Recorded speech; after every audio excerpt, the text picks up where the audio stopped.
Hey guys, A Knife's Tale here, bringing you another knife review. Today we are going to be looking at a Civivi. Specifically, the Sokoke, designed by Laconico. Sokoke is a liner lock in micarta, in this case micarta. There are other variants. Let's see if we can see the steel. Civivi loves to hide their steels. It's right there. 14C28N, as you can see. With this almost spear point blade. With a deep carry clip that is reversible. This knife has thumb studs and a front flipper. Let's get specs out of the way. We've got 3 1/4 inch blade, 7 5/8 overall, and the handle is just a hair more than 4 1/4. So blade to handle ratio is not bad on this thing. Let us make a quick comparison for size reference.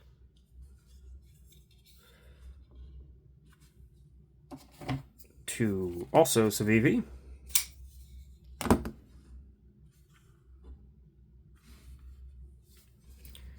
Elementum.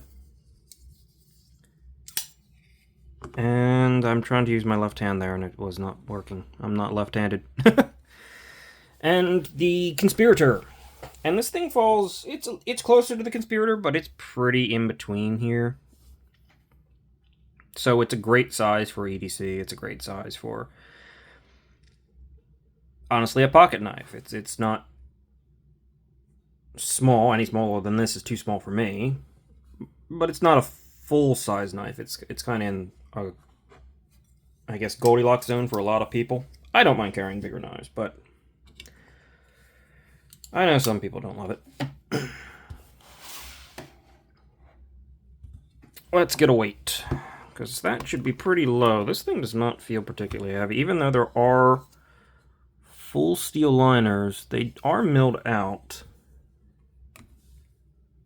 3.47, just a little bit over an inch. So, but still, the ratios are pretty good.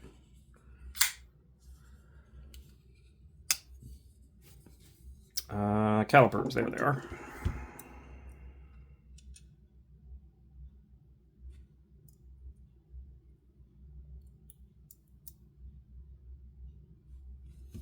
They were fighting me. Handle thickness is about 1/2 inch on the dot. Not too bad.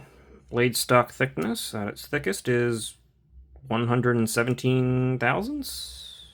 I guess that's probably approaching... No, that's 117 thousandths for better or worse. As you can see, the edge bevel is pretty darn tiny on this thing, so I would imagine it comes down to a pretty thin behind the edge number here. In fact, it's going to be so low that it's going to be difficult to get. Is that 10 thousandths? No way.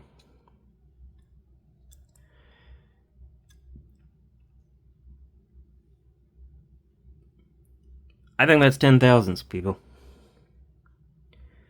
11 thousandths? 10 to 11 thousandths behind the edge on my knife. It is razor thin behind the edge, and it is a cutting monster. I have tried to clean up the blade, so it looks pretty darn presentable here, but I have been using it, and it is a cutter. There is no doubt about that. This thing will go through, and it came reasonably sharp. I wouldn't mind a little more bite to this edge, but it came pretty darn sharp, and the geometry is going to just cut no matter what you do. So that's wonderful to see. I want to mention that this knife is on bearings, and let's do a hardware check. T8 should be in here, so let's see. T8 pivot, T8 body, T6 on the pocket clip. Why is that? Oh, Out of focus. Okay. Yeah. T8 body screws, which I really like to see. Civivi doesn't always do T8 body screws. I wouldn't mind seeing pocket screws being T8 too, as this is reversible, technically. But for most people, I guess you're probably not going to mess with that. So the most important things are all T8, which is really good to see. There is absolutely no play on this knife, and it is perfectly centered. Let's talk ergos. Ergos are fantastic. I mean, they're super neutral. Ray Laconico's designs are really, really simple, straightforward, almost modern designs that are just minimalistic, but they're really good designs, right? They're just really good designed knives. His blade shapes, his handle shapes, and everything. It just makes for a comfortable knife. This is super neutral. You got enough room to move around on.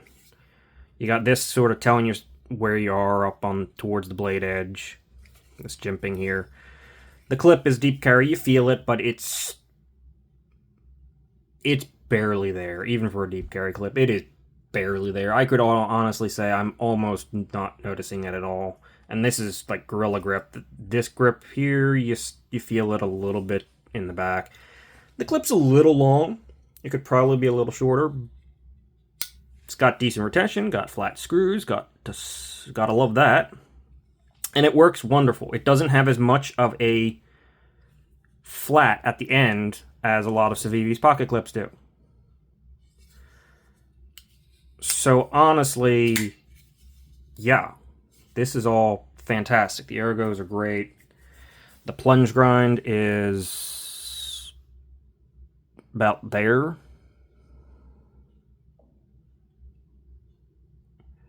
It could be a little bit better, but it's not terrible. It's not terrible. I'm not upset at it or anything like that. Especially for a more budget-oriented knife. I don't remember if this is budget knife territory. Do these fall in the budget territory? I'm pretty sure they do.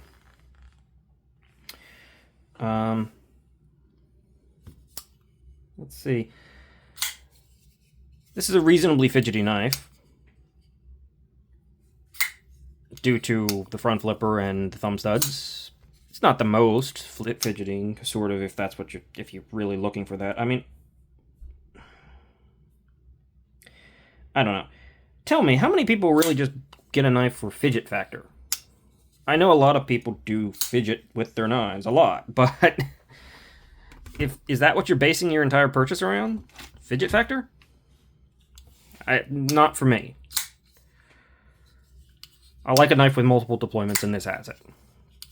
And these are all pretty darn easy deployments. You can do all the things with the front flipper.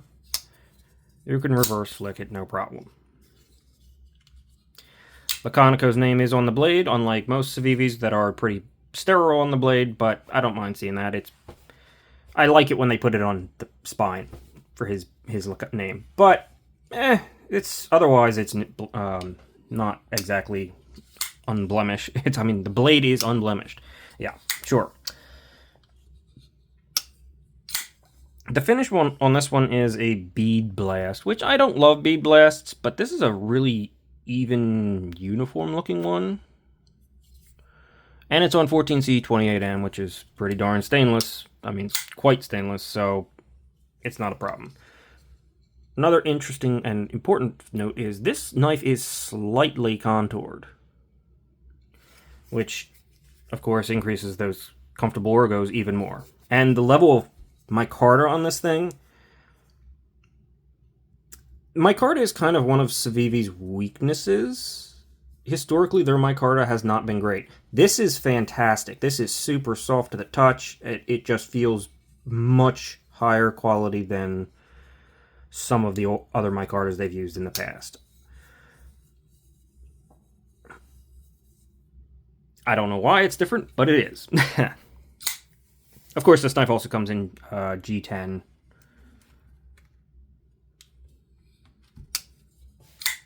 I think there are 3 variants of this knife. There's the base, or 4 variants of this knife?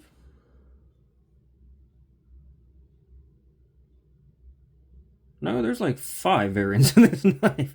There's 2 Damascus and G10s. Those are $82. They're not... Wait, no, hold on.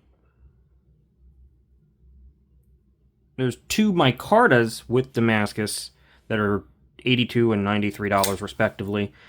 They're not budget territory, but all of the base versions of this knife are like $65. And micarta or G10.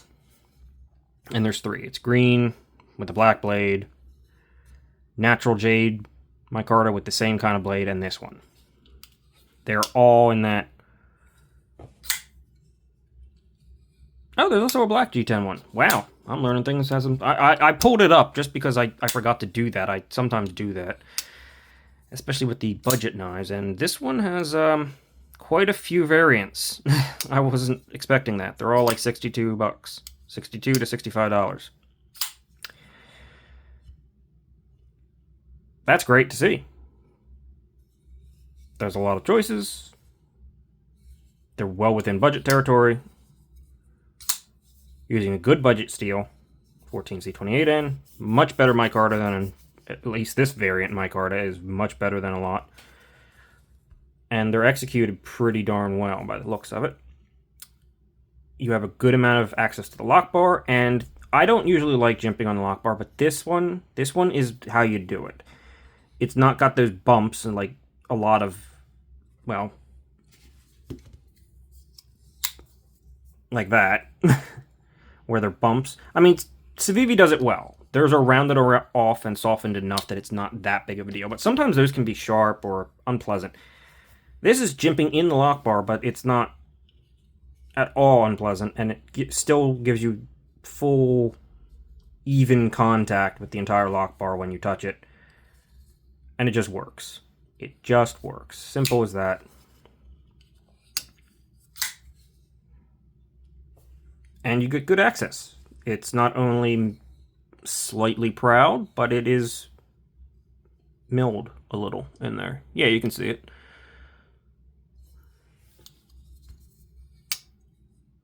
So that's great. That's wonderful. As I said, the design, clearly, this has been thought over and executed very well. There's 2 things on this knife that I don't love. I'm trying to be very critical. I'm trying to be, because I think that's the only way to give a proper review, is you have to say when there's something you don't like. Or say when there's something even slightly off that really just shouldn't be. And that would be the pivot. This is purely a taste thing, but I like when Civivi does their reflective pivots. I would have liked to see that surrounding ring and the C be just reflective. Even if they left it this color to match with the blade and the rest of the hardware, I like seeing that. I think it makes the knife look a little more elegant, even if you didn't go with the black. It makes the C look more like a design element and somehow integrates it into the knife, in my opinion. This is purely my opinion on that one. The second one is not really as much an opinion as far as I'm concerned, and that is the stop pin placement. That is right behind the edge. Where does it hit? Well, by the looks of it, it hits right here. You can kind of see that little scuff mark right there. If you're looking close, yeah. I believe that's where it hits. That is way too close behind the edge. I don't like seeing that. Now, this knife is kind of in a weird position, because where it actually hits is basically right here, which is basically the end of the plunge. I mean, like the thickest of the plunge. It's right butts up to the flat. So it does leave you some room and time to sharpen. But being there, as long as you stay in front of this point, which you're probably not going to want to cut into this thickest part of the blade. Anyway, you normally cut in a choil in front of the plunge, or partially into the plunge, where you can still touch this much of the plunge without actually getting here. So you can actually still cut in a sharpening choil from about here on this knife. It's tight. It's close. If you're going to do it, make sure you've got this thing in a vise, and you've got decent equipment, and you know where you're hitting. You know where you're shooting, basically. And I just spit everywhere. So, you can still do it on this knife. It's just pushing it closer than it needs to be. If this had internal stop pins or something like that, it would be wonderful. It would be so much better.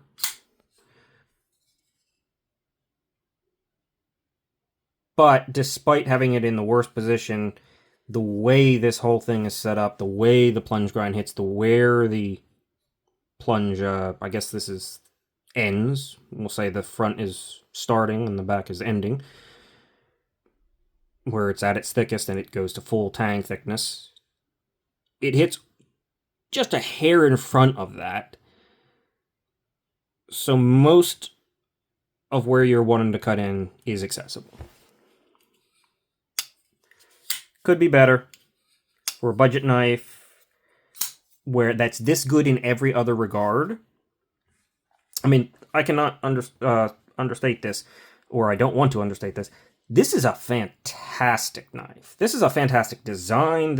Everything about this knife feels like you're getting more than your money's worth. At least it does on this particular one that I bought. I'm super happy with this. This is probably one of my favorite feeling Civivi budget knife designs.